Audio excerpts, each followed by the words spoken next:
Zikautxo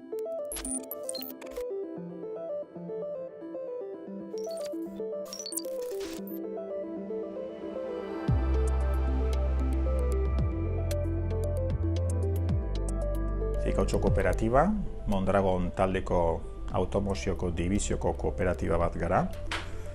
Eta automozioan tier 1 bat izanik, gutxi gora bera, 2500 lankide gara mundu mailan, hainbat planta dauzkegu, eta fakturazio aldetikan 3 milioi inguru.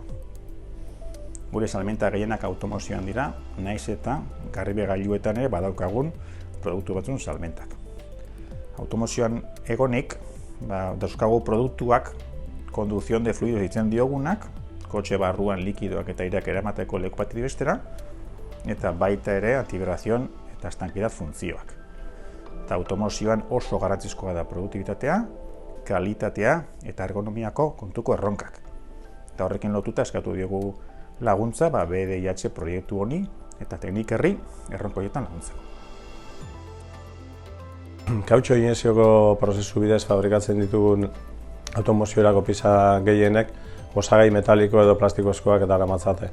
Prozesuan, osagai horiek makinetan hornitu behar izaten dira eta horretarako langileak denak edukiontzi berezi batzuetan denak lerrokatuta eta posizio berezi batean jarri behar izaten ditu orain artean. Zeregin hau automatizatu eta ergonomia hobetzeko asmoz, robot bidez egitea erabaki genuen eta horretarako binpicking teknologia aztertzen hasi ginen. Gure prozesurerako baliogarri izateko bi baldintza genituen. Alde batetik, piezak posizio oso zehatzean kokatu behar ziren eta beste alde batetik, injezioko ziklo denbora laburrean sartu beharra genukan. Hori dela eta erronka nahiko zaila zen eta ikusi genuen teknologi zentru baten premia genuela eta hortik teknikarrekin harremanetan jarri ginen eta konexio proiektu hau martxan bota genuen. Zikautxokin hizketan hasi ginean ikusi genuen zeintzu ziren bere beharrak. Eta bere beharrak, BDIH barruan dazkagun nodo batean erabiltzeko aukera ikusi genuen, nodo hori izan robotika flexible eta kolaboratoko nodoa, eta bertan aktibo dakau da. Aktibo hori da zelula flexible bat objektuan manipulatu izateko. Behien kasuan, pieza batzuk hartu behar genitun eta presizio handiarekin erabili da gaina abiadura handiarekin. Orduan, ikusi genuen behien piezak aztertu genituen, behien beharrik ikusi eta irudeko kamera batzuk erabiliz eta bizioko beste kamera batzuk erabiliz ikusi genuen, kapaz ginen ateatzeko eta hartzeko.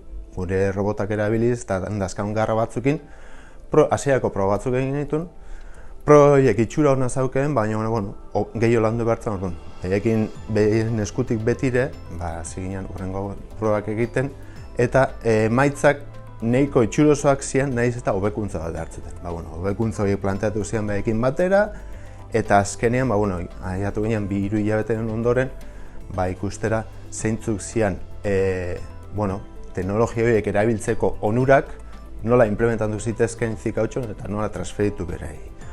Horren ostean, bira batzuk egin ziren, onartu zuten emaitzak nahiko itxurosoak eta prometedoreak ziala, eta hortik aurrera zikautxokin batera lan egin genuen proiektu guzti hori industrializatu izateko.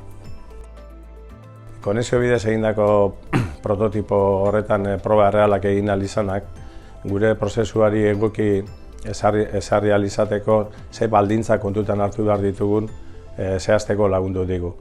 Xehetasun guzti horiek gero kontutan hartu ditugu eta horrekin garatu dugu edo diseinatu dugu proiektu industriala.